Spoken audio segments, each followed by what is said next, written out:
En Bogotá, en el país y en el mundo, la paz no es solo una palabra, es una pregunta urgente. ¿Qué está pasando? Es el programa radial del Instituto para la Pedagogía, la Paz y el Conflicto Urbano, IPASUT. Un espacio para analizar lo que ocurre en nuestros territorios, los derechos humanos, la memoria, el género y la ciudadanía. Conversamos con investigadores, líderes sociales y voces expertas que piensan y construyen paz desde la academia y la vida cotidiana. Sintonízanos todos los miércoles de 8 a 9 de la noche por la UD 90.4 FM Estéreo, emisora de la Universidad Distrital. ¿Qué está pasando? Escuchar, pensar y dialogar también es construir paz. Cordial saludo a todos los que están conectados al programa que está pasando del Instituto de Paz de la Universidad Distrital Francisco José de Caldas. Mi nombre es Sonia Díaz Granados y les doy la bienvenida a este espacio de investigación, de análisis y reflexión que se emite los miércoles de 8 a 9 de la noche por la UD 90.4 FM Estéreo. Es la emisora de nuestra institución educativa, igualmente por nuestro canal en YouTube. Les recordamos las redes sociales en X, Instagram y Facebook. Estamos como @ipasut, nuestra página web ipasut.udistrital.edu.co y también nos encuentran con nuestra revista Ciudad Pasando con Z en X y también en LinkedIn. Hoy presentamos nuestro cuarto programa sobre el matadero distrital, realizado en articulación con la unidad de biblioteca de nuestra institución en el marco de esta importante conmemoración. El tema de esta emisión es Aduanilla de Paiva y sus alrededores en la voz de uno de sus habitantes. A lo largo de este siglo, la Aduanilla de Paiva ha sido escenario de múltiples transformaciones. Aquí, en este espacio, convivieron momentos fundamentales para el funcionamiento de la capital, como el matadero municipal, el horno crematorio de basuras, diversas actividades industriales que contribuyeron al crecimiento de Bogotá. Pero más allá de las edificaciones, más allá de esos hechos históricos, esta es una historia construida por las personas que han habitado, que han trabajado, que han compartido su vida en este sector. Por eso en este programa queremos escuchar las voces de la comunidad, queremos conocer esos recuerdos, esas anécdotas, esas experiencias que han pasado de generación en generación, porque la memoria de una ciudad no solo se encuentra en los archivos y en los documentos, sino también en las historias de quienes han sido testigos de esas transformaciones, de esos cambios. Por eso invitamos el día de hoy al señor Jesús Gustavo Vargas Suárez. Él es habitante de la localidad de Puente Aranda, un afortunado egresado de Administración Ambiental de la Universidad Distrital Francisco José de Caldas, sindicalista desde 1994, tiene diplomado en Derechos Humanos de la Universidad Javeriana y fue director de la Reclusión de Mujeres de Bogotá en 1996 a 1998. Don Gustavo, muchas gracias por aceptar esta invitación. Muy buenas noches. Muy buenas noches, Sonia, y unas buenas noches para Puente Aranda y todos los puentearandinos. Así es. Bueno, empecemos hablando sobre esa historia que pues es muy importante y es pertinente tenerla en cuenta a propósito de esta conmemoración, como lo decía en la introducción del programa, señor Gustavo. Y una pregunta como para contextualizar a nuestros oyentes y seguidores en redes sociales, y es ¿cuáles fueron los principales procesos históricos que dio origen a la localidad de Puente Aranda? Yo sé que es una historia muy grande, muy larga, pero sí nos gustaría tener en cuenta ciertos aspectos importantes en la historia de esta localidad. Bueno, Sonia, Puente Aranda tiene 4 momentos importantes, muy importantes, desde la colonia hasta nuestros tiempos. Los más importantes, el señor Aranda, y el por qué nos llamamos Puente Aranda es por una cuestión de amor, increíblemente es una cuestión de amor. Señor Aranda tenía su amante o su amiga o su novia y vivía en el pueblo de Fontibón. Aranda vivía en este sector de la hacienda del río Fucha, y para él tener que verse con su novia o su amada, se creó un puente. Ese puente todavía está y es histórico, el puente que une a Fontibón con Puente Aranda. Y Desde ahí tomamos el nombre de Puente Aranda. Es una historia de amor que tuvo el señor Aranda en esa época de la colonia. Y pues Fontibón siempre fue un pueblo y Puente Aranda con el tiempo era donde se llegaba el último paso para llegar directamente a Santa Fe de Bogotá en esa época con los caballos, carruajes y todo lo que traían los españoles. El otro momento fundamental es en el siglo XIX, finales del XVIII, donde nuestro precursor de los derechos humanos, Antonio Nariño, estuvo en su hacienda del río Fucha y que actualmente tenemos la casa de Antonio Nariño en el Parque Ciudad Montes. Ese fue un monte fundamental para la historia. Y segundo, me atrevo a decir que fue el primer ser humano en Colombia que estuvo preso ahí un año antes de llevárselo para España a pagar su condena en esa época, en la época del Imperio Español. El otro momento fundamental es en 1926. ¿Qué nos dice 1926 en Puente Aranda? Que es el siglo donde empieza el verdadero siglo XX para Colombia. O sea, nos demoramos 26 años después para empezar el siglo XX.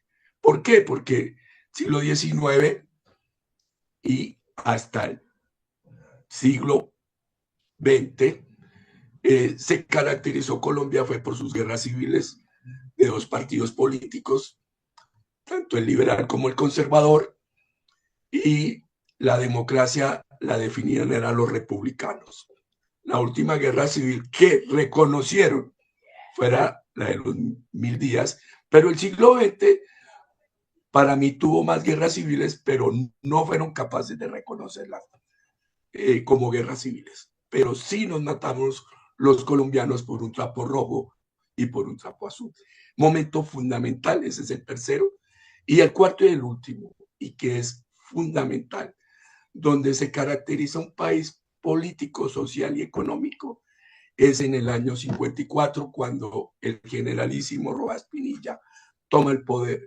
¿Y por qué digo que es fundamental este momento? Porque aquí hay un barrio que ha pasado desapercibido en la historia, y ese barrio se llama La Asunción. Ese era el fortín político del generalísimo. Ahí creó él su ANAPO. ¿Sí? ¿Quiénes vivían ahí? Sus policías rasos. Y él crea en el 54 su partido, ANAPO. Es fundamental para la historia porque en el 70, cuando le roban las elecciones al general Rojas Pinilla, nace ahí mismo el M-19. ¿Quiénes lo conformaron? Yo quiero hacer un paréntesis aquí y para que recuerden los colombianos que el último comandante que tuvo el M-19 era el hijo de un almirante, que era Carlos Pizarro León Gómez. Y los primeros activistas del M-19 eran los hijos de los policías que vivían en la Asunción. Y todavía están vivos, y hay muchos vivos.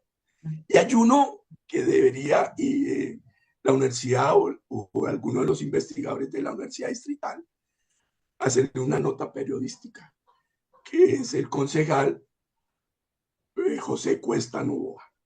Fue activista, él estuvo torturado, estuvo preso del M-19. Fundamental que a José Cuesta algún investigador le haga la entrevista. Su hermano también, Jairo Cuesta, y muchos que estuvieron acá militando en el M-19. Es fundamental estos 4 hechos de Puente Aranda, porque con la creación del matadero, que empezó sus funciones en 1929, no solamente vino a solucionar un problema que mucho atrás tenían los colombianos de la situación de los mataderos en Colombia. Entonces es la primera tecnología que tenemos en Colombia y precisamente quedó en el sector de Puente Aranda. Esos son los 4 momentos fundamentales para nosotros y para Bueno, la historia. En muy, el 50 nace un país político, social y económico. pues don Gustavo, muy bien explicado estos 4 momentos para entender realmente ese nacimiento de esta localidad, la localidad de Puente Aranda. Un relato que da cuenta de una historia de amor, pero también de una historia de guerra, ¿no? Del inicio también de una guerrilla en nuestro país como es el M-19. Yo quisiera, antes de meternos o adentrarnos en el tema del matadero municipal, hablar sobre la relación que usted ha tenido con la localidad de Puente Aranda. ¿A cuánto vive o trabaja en esta zona? Yo llevo viviendo desde 1962, cuando llegué al mundo, en Puente Aranda.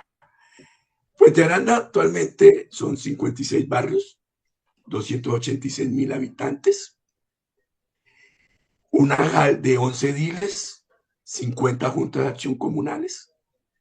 Ese es nuestro Puente Aranda, nuestro sector industrial colombiano, es la localidad colombiana de la industria. ¿Sí? Hasta 1994, donde ya las industrias empezaron a irse para los pueblos de la Sabana Norte, que ya los conocen varios. La primera en irse que yo vi fue Bavaria en el año 94, que está ahora en Tocancipá. Esa es la situación. Después se fueron muchos, textileras, todas están en Sabana Norte, que llamamos Funza, Mosquera, Tocancipá, Chía, todo este carril hasta Gachancipá, que es lo industrial ahora de Colombia. Eso era nuestra localidad. Yo en el año 92, 93, se alcanzaron a contar aquí 5.400 industrias. Actualmente, debido al POT del 555 de la autora Claudia López, la zona es multipropósito. ¿Qué estamos notando? Que la zona la están volviendo habitacional, donde quedaban en grandes empresas como la Compañía Colombiana Automotriz en la 13 con 42. Ahora quedan grandes edificios habitacionales. Ahí también quedaba Indoacero. Indoacero era la fábrica que hacía las lavadoras centrales, las neveras centrales. Era gigante ahí. Esas bodegas, entraba el tren hasta dentro de sus bodegas, trayendo los materiales y también sacándolos para distribuirlos en muchas partes del país. Esta es la zona privilegiada para la industria en los años 60, 70 y 80, hasta el 94. Esa es nuestra zona, una zona industrial. Ahora es una zona multipropósito, tendiente a más ser habitacional. Sí, con respecto a eso, don Gustavo, esta transformación que ha tenido Puente Aranda de ser una zona rural y de haciendas a convertirse en uno de los principales sectores industriales de Bogotá, como usted bien lo explica, em, ¿qué papel desempeñó la industrialización en la configuración social y económica de la localidad? Pero además, ¿cómo afectaron estas políticas de modernización de Bogotá a sus habitantes, habitantes como usted, don Gustavo, y a los usos del territorio de Puente Aranda? Bueno, lo, eh, los gobiernos y sobre todo el Frente Nacional definieron la zona industrial y está industrial, lo cual pues verá usted que en este momento varias industrias no se han ido y no se van a ir porque fueron remodeladas hace poco. Por ejemplo, le voy a poner el ejemplo de Lloreal Grasas, que está ahí en la 36 con Sexta, en una macroindustria que volvieron a remodelar. Hace Grasas o Llorea Grasas, durante muchos años era el que vendía en todo Colombia. No sé si usted se acordará de niña, o de pronto no, de pronto su mamá o su abuela era la que vendía el aceite purísimo, en Claro que me acuerdo, botella, don Gustavo. la fina, la mantequilla, la margarina, todo eso son productos de ellos. Entonces, esta no se va a ir. Esta tiene un pozo grande de agua. Hay todavía 9 industrias en el sector que tienen pozo y que nunca se fueron y nunca se van a ir, que son Postobón, el agua que consumimos, la botellita, la bolsa, es de Postobón, y Gaseosa Luz, que todavía está con pozo acá. Hay una textilera con pozo, hay fábricas de pintura todavía con pozos gigantes, porque Puente Aranda se caracterizó por su agua, su río Fucha, sus meandros, sus humedales y su más lindo, que era sus claros de agua que tenía Puente Aranda. Eh, pues se convirtió o lo convirtieron legalmente en una zona industrial. ¿Cómo nos afectó? Pues, ¿afectar en qué sentido? En el sentido ambiental, sí, pero en el sentido de lo que perseguía los gobiernos y el Estado, pues fue una zona privilegiada porque aquí empezamos a conocer los primeros obreros y obreras. Empezamos a conocer la verdadera industria.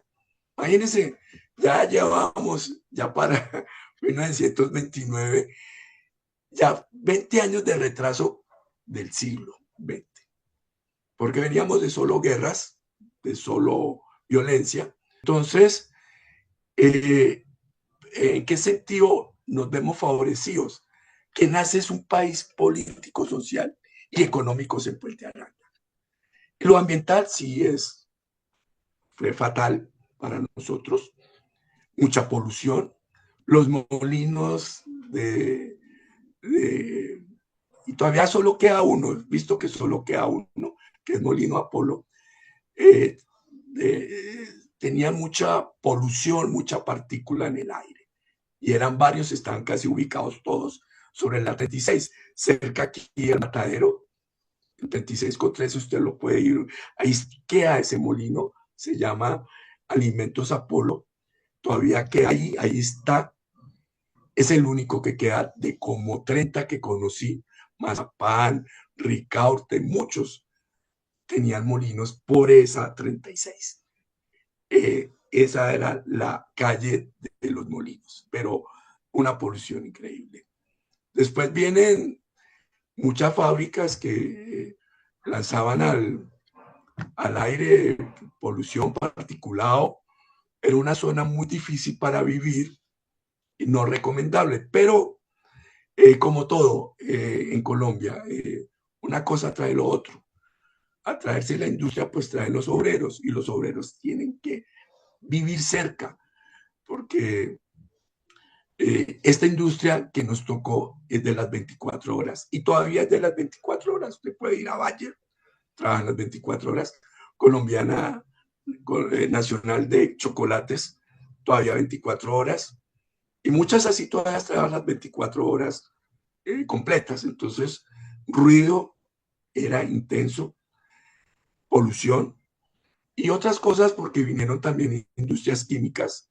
Todavía está ahí sobre las Américas, usted la ve, Unilever, ahí al lado de esta panería Hornitos. Hornitos tiene también planta de alimentos ahí en Puente Aranda, allá a la vuelta de Unilever, donde está la panadería. Eso fue lo único que perjudicó de pronto a los habitantes, pero en verdad venimos a conocer que era un trabajo, que era una hora extra, que era un recargo nocturno, que era un sindicato. Ahí nace todo lo económico de Colombia, que es una pensión, lo cual pues no, Colombia no lo tenía a principios del siglo, y menos en los años 20, 30, hasta que apareció lo último que fue ya el general Rojas Pinilla y después el Frente Nacional. Bueno, con respecto a eso, es muy claro, ¿no? Unas por otras. El desarrollo económico, la industrialización, la llegada de los obreros, que suponía también una realidad laboral, ¿sí? Y el tema ambiental, que sí hubo mucha afectación precisamente por la industrialización. Don Gustavo, su papá, o sea, sus ancestros, siempre estuvieron ahí en Puente Aranda, su papá qué hacía, su abuelo qué hacía, ¿cómo llegaron ahí? A ver, yo es, soy una persona para esa época afortunada. Papá trabajaba en el Banco de la República y en 1930, pues a raíz de que Estados Unidos paga esta plata, pues se crea el Banco de la República, ¿sí? Y pues tiene una coincidencia con el matadero porque es una actividad económica que no lo tenía el país, sino hasta ese año.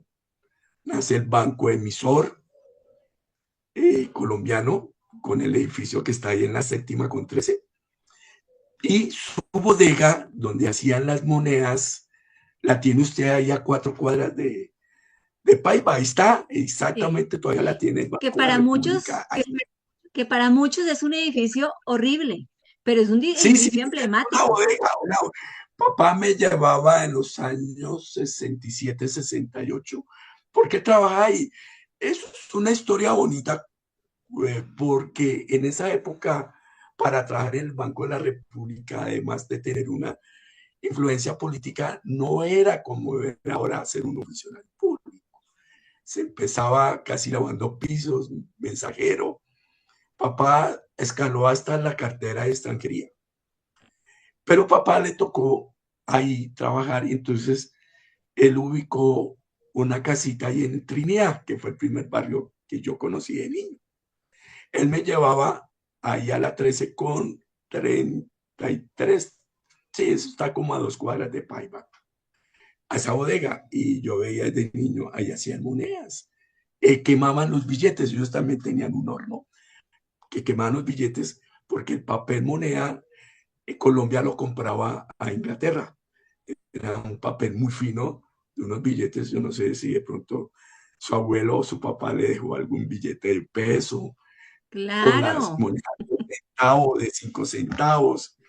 Éramos con los que jugábamos 5 huecos en los barrios de acá, hacíamos los huecos y jugábamos. Después decían que eso era juego de gamines, bueno, poco de cosas. El billete lo hacían ahí, el de 5 pesos, siempre me dejó impresionado porque era un color verde y su figura José María Cora, pero era una cosa que parecía arte. Entonces Mm. papá ahí trabajaba quemando billetes. Y entonces yo le preguntaba a papá que por qué los billetes llevaban número. Cosa que pues creo que muchos colombianos dicen, pues no me interesa el número del billete, pero ellos sí porque llevaban un control de que lo que había en el mercado o en el comercio en esa época versus esa serie de billetes, ese número, y quemaban y ellos llevaban una contabilidad ahí. Había trocoladoras para las monedas. Yo vi monedas, hacer ahí monedas de oro, vi hacer las monedas de los Juegos Panamericanos, las monedas cuando vino el Papa Sexto Pablo a VI. Colombia, ellos hicieron monedas especiales. Eso era muy bonito y todavía está ahí y todavía lo tiene el Banco de la República. No sé, creo, unos me dijeron que guardan ahí como una especie de museo de las trocoladoras, de todo lo que se utilizaba para hacer billete, papel moneda, toda esta cuestión. Ese es fundamental, ese también nace en 1930. Ahí, Mm. ese es. Tenía un horno para quemar billetes, tenía también para fundir monedas y material. Ahí. No sé actualmente cómo funcione porque pues ya sos muy... De ahí, esa es mi historia. Yo llego, es ahí, de un hogar, pues como le acabo de decir, afortunado porque papá pues tenía un puesto en el Banco de la República. Entonces, en esa época pues fue para mí como muy cómodo para todos, ¿sí? Claro. ¿Qué más le puedo contar? Mamá también trabajó en el banco. Eh, Después se separaron. Mamá murió hace 20 años. Papá todavía vive, pero no en Bogotá. Es, Ay, son recuerdos que se traen a la memoria y que de verdad significan mucho tristeza, añoranza, lo entendemos, don Gustavo, de verdad, esas lágrimas que usted tiene en este momento y es bonito, o sea, es bonito que una persona como usted pues nos comparta a nuestros oyentes a esta hora esa historia de sus padres, de cómo llegó ahí, de que son recuerdos bonitos, bonitos. Independientemente de la situación que se vivía en el momento en el país, pero eso es lo que de alguna manera lo hace vivir a los seres humanos, los recuerdos de sus seres queridos que de pronto ya no están o que están, eso lo hace grande a usted como habitante de esa localidad. Eh, Entrémonos en el matadero, don Gustavo. ¿Qué significó el matadero para las personas de la localidad de Puente Aranda? ¿Qué historia escuchó de sus padres, de sus abuelos, de sus vecinos cuando empezó este lugar? Y cómo era el ambiente alrededor del matadero cuando estaba en funcionamiento? Porque lo dijimos al inicio, lo hemos dicho en las anteriores emisiones, que el matadero fue una solución en materia de higiene, ¿sí?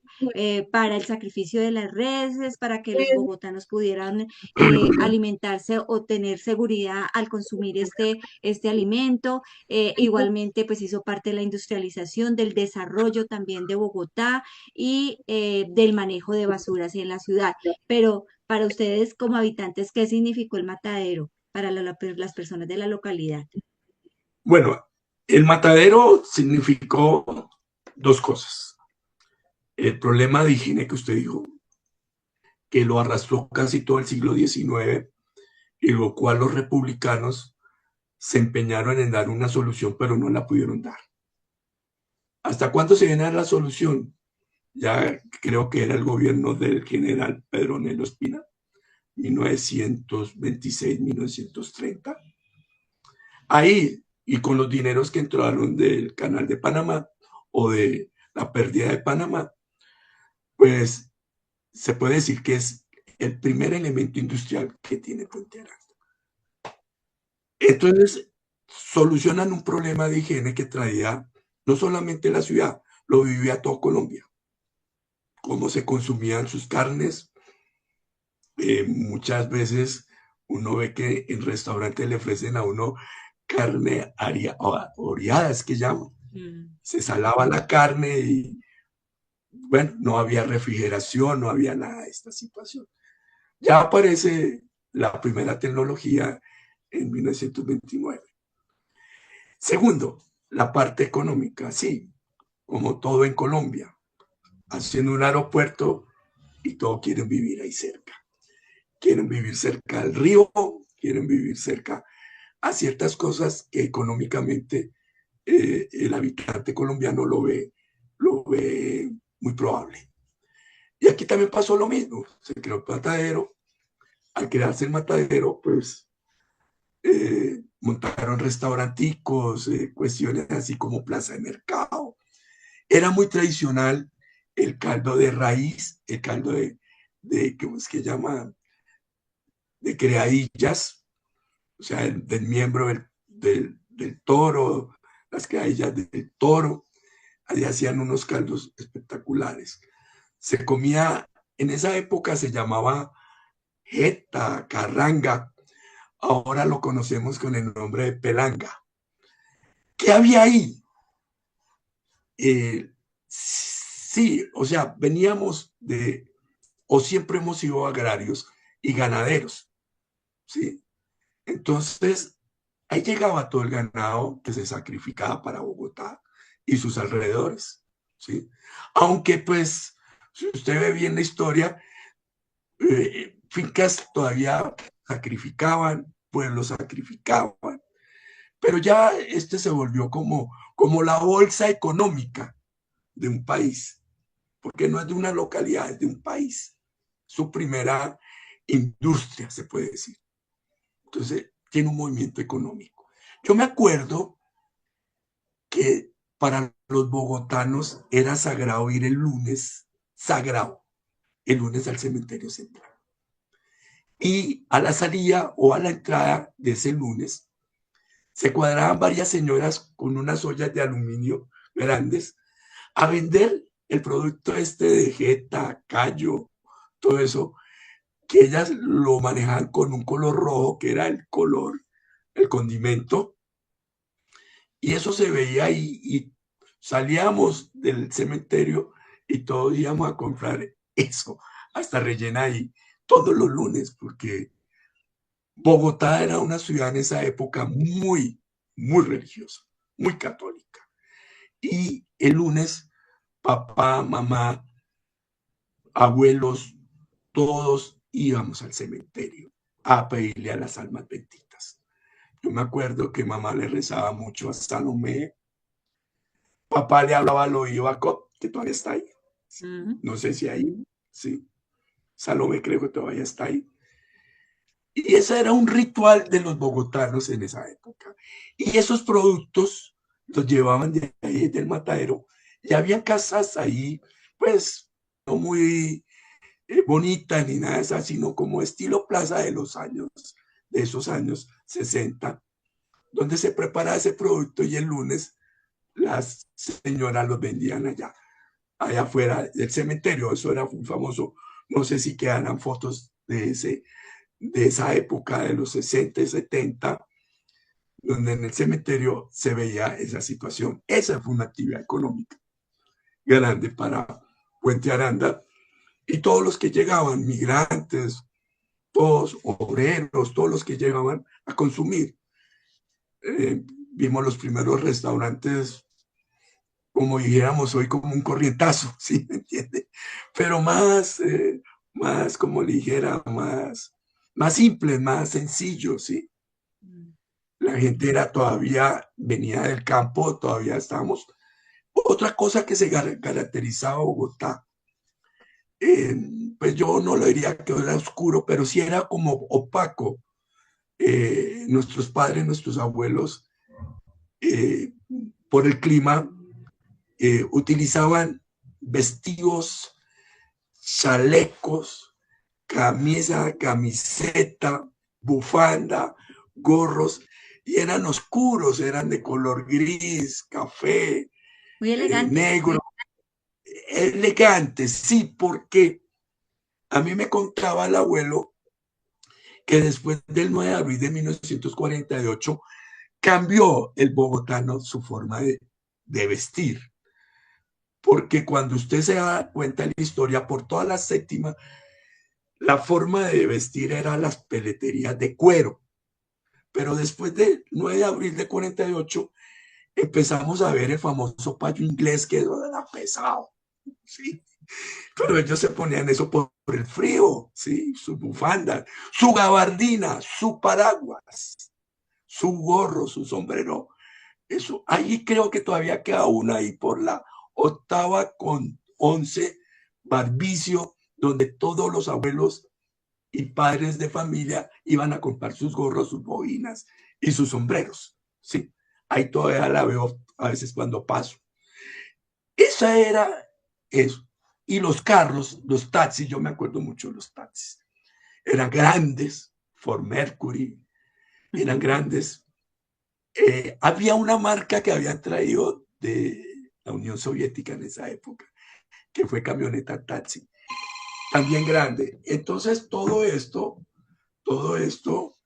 hace ver a un Bogotá muy frío. Yo me acuerdo, niño, cuando me paraban al colegio, 5 de la mañana, salía yo a las 6 y había nieblina, ¿sí? Ese era nieblina por hasta las 6, 6:30, 7 de la mañana. Pero ese era el Bogotá, un Bogotá, no era que la gente se vestía así, era por el clima, lluvia, mucho frío. Yo me acuerdo que a mí me temblaban hasta los dientes Claro, por las mañanas. y Sí. una Bogotá, un Gustavo, que muchos añoran, el solo hecho del clima, de cómo era el ambiente, de que amanecía nublado, del frío, ¿sí? Muchos bogotanos, los rolos, pues dicen, esa es la Bogotá, cuando ven así nublado el día, esa es la Bogotá que queremos.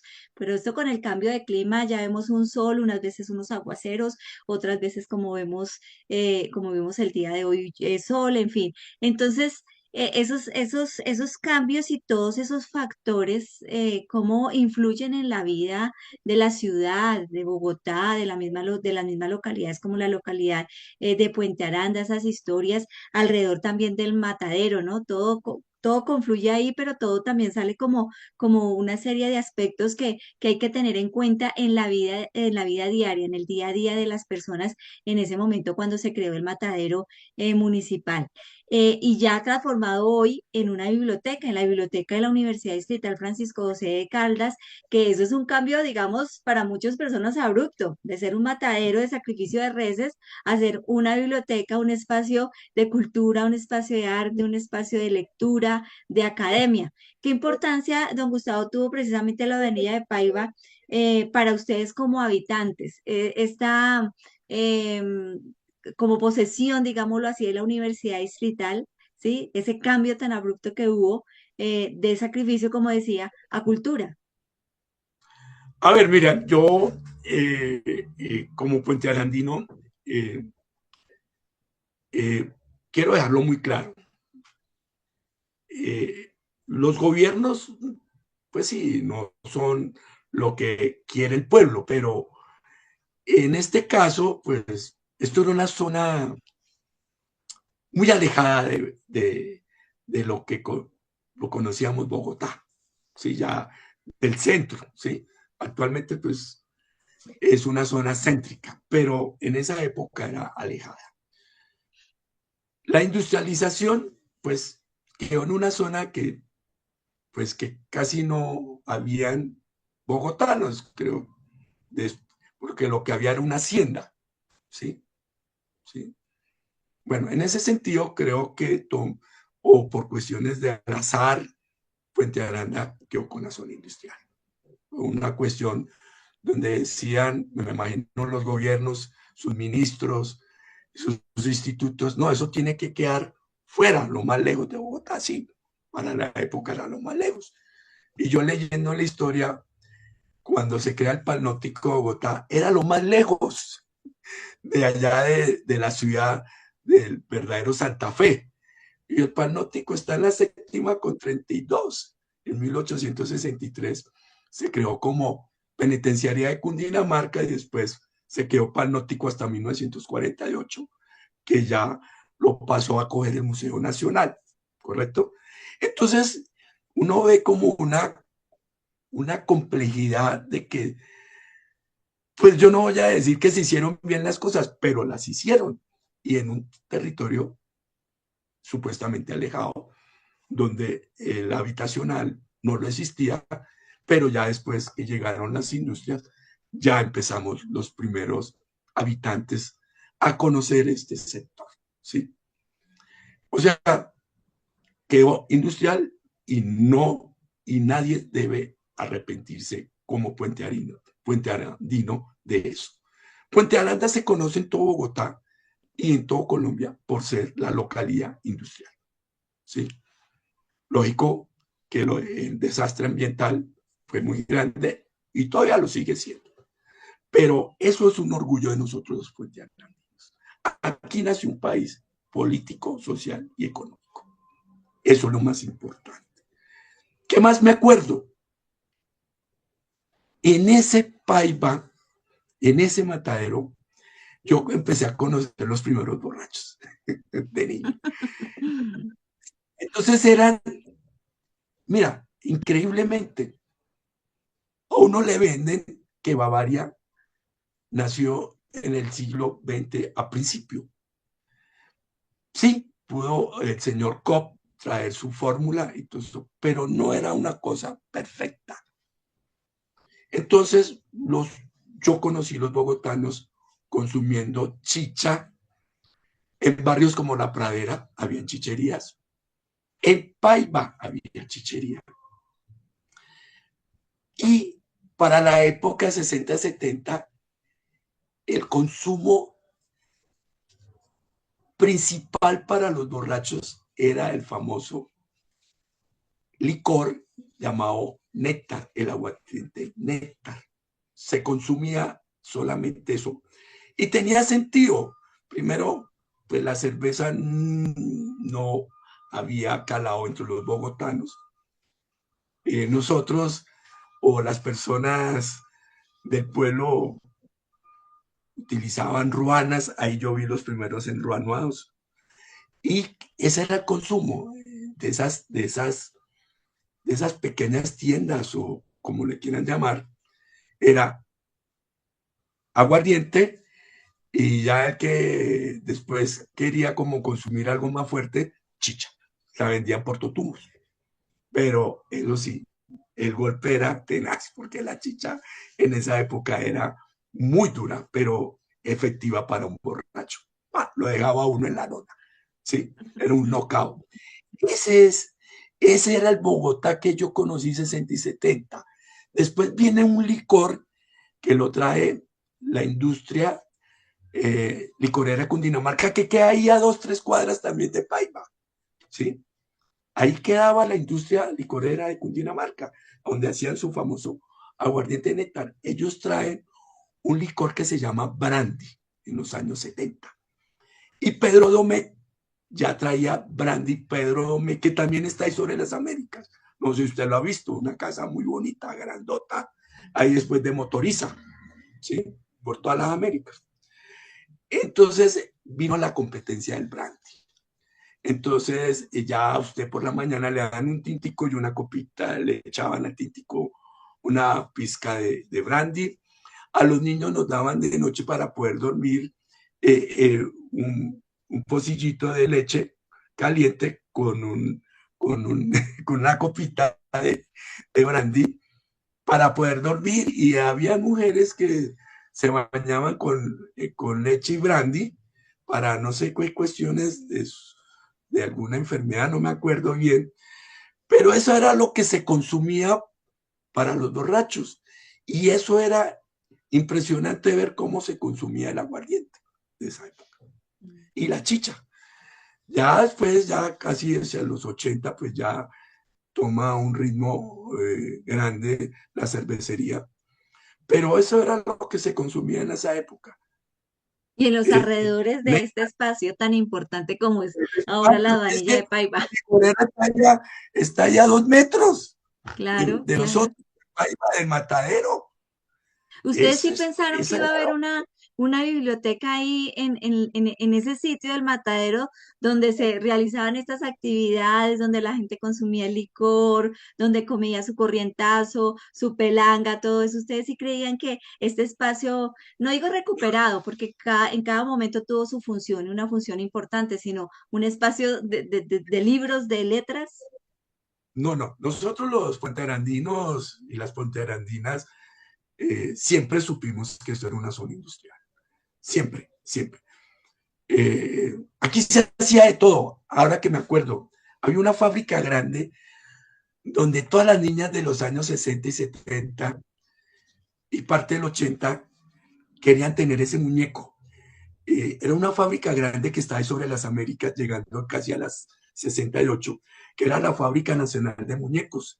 Y ella hacía un muñeco especial que parecía un bebé El angelino. y tenía funciones de bebé y eso se vendía, eso venía mucha gente a comprar de todo Colombia ese juguete para las niñas. Las niñas se morían por ese juguete porque el muñeco lloraba como un niño, que se le daba tetero como un niño, Se porque llamaba Don orinaba como Gustavo, se llamaba Angelino.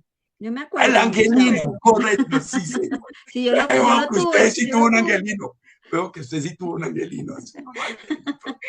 Eso era famosísimo, ¿sí? Y entonces, no sé qué se hizo esa fábrica, no la volví a ver, se acabó. Pero esa fábrica alcanzó perfectamente a manejar más de 200 empleadas, porque hacían las partes, tenían inyectoras, hacían los muñecos. Eso era algo muy tradicional. Esa era. Pero nunca pensamos en la parte cultural, nunca. Sí teníamos colegios públicos eh, para la época.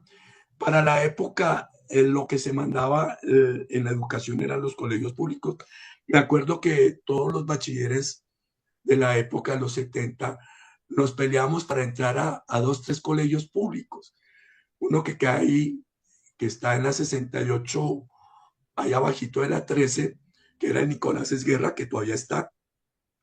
El otro colegio que nos peleamos para entrar era el Camilo Torres.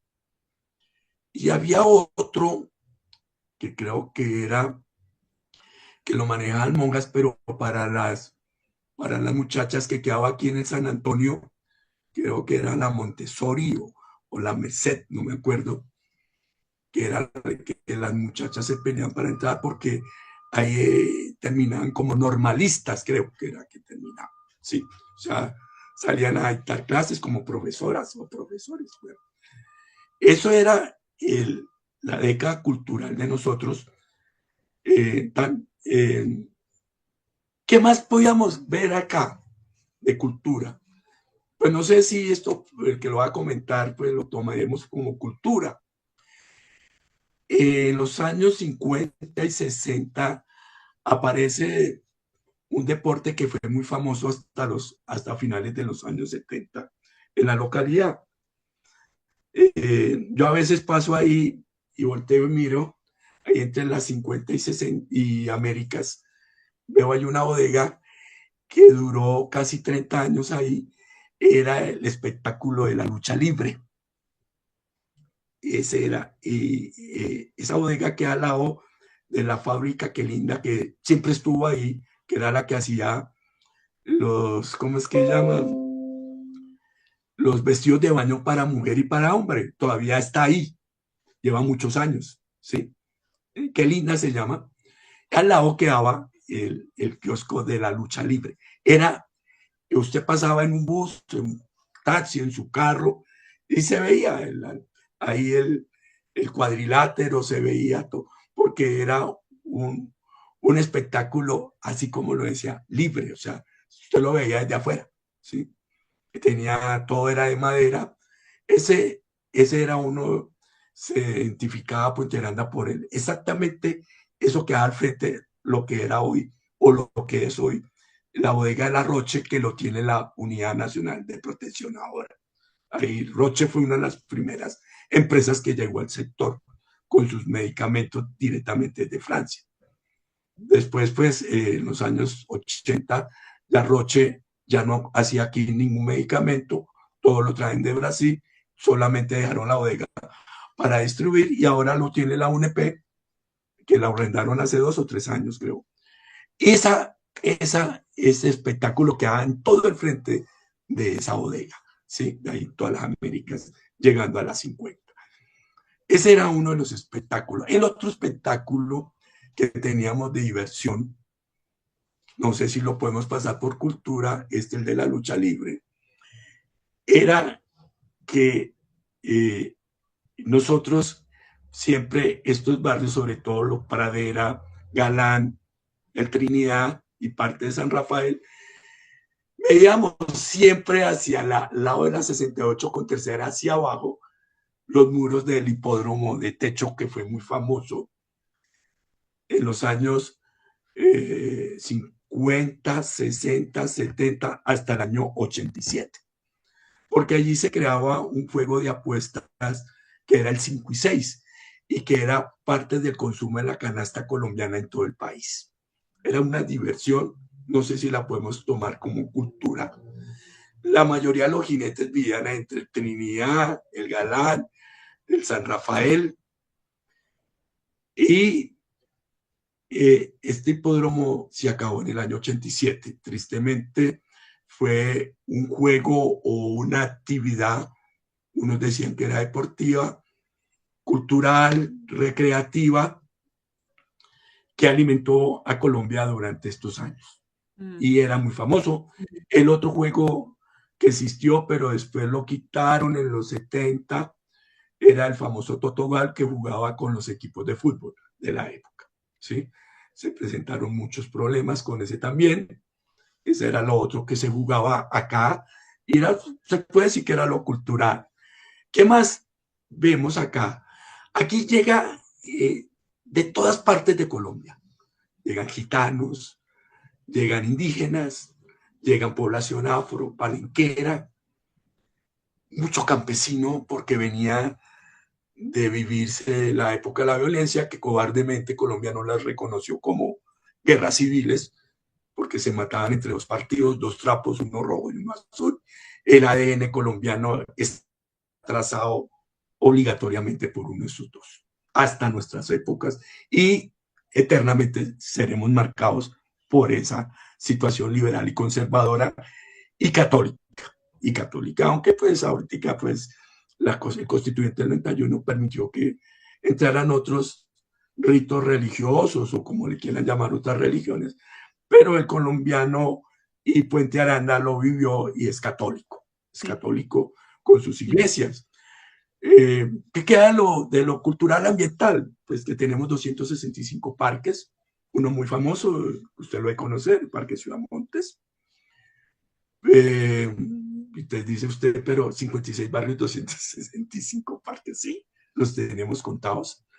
El nuevo que hay en la tercera con 35, 37, se llama Coaviva, no sé si lo ha venido, muy bonito también, que es un sentido ambiental de que se le dio por parte de las directivas de la localidad para, ahí se explica que era un humedal, está todo lo del humedal y los vecinos se han unido para crear, por ejemplo, en el 2023 los vecinos de acá se creó el ecoparque que está en Ciudad Montes y que se han recuperado especies como el búho, han regresado pájaros. Por ejemplo, hace 20 días que fui a caminar al parque, vi con sorpresa y me hizo casi llorar el alcaraván, volvió una pareja de alcaraván, porque es una ave migratoria que llegaba acá, a los meandros, a los humedales y al río. Entonces, el ecoparque se crea en el 2023 como para decir la resistencia ambiental, digo yo. Sí. Claro. Está ubicado dentro del Parque Ciudad Montes. Los ambientalistas deben ir a visitarlos, las universidades vienen.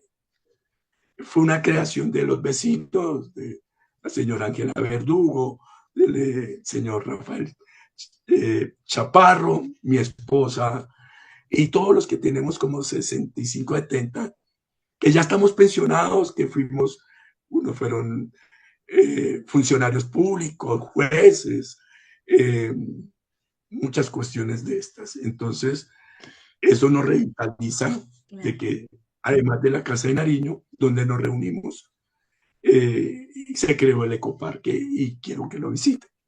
Eso es importante. Don Gustavo, el tiempo es oro y yo sé que podríamos tener otros 4 programas hablando de esta historia tan interesante, además una historia muy, muy sentida, con mucho sentimiento, lo noto en su voz, en sus gestos también, de apropiación también en esta localidad tan importante como es la localidad de Puente Aranda, donde está sentada o donde se encuentra nuestra biblioteca de la Aduanilla de Paiva de la Universidad Distrital. Pocas palabras, porque nos queda muy poco tiempo. ¿Cómo le gustaría, ya para terminar, que sea recordado este espacio dentro de otros 100 años? Bueno, indudablemente, pues, industrial, no hay nada que hacer. Yo no puedo negar la realidad. Y esa es mi vida.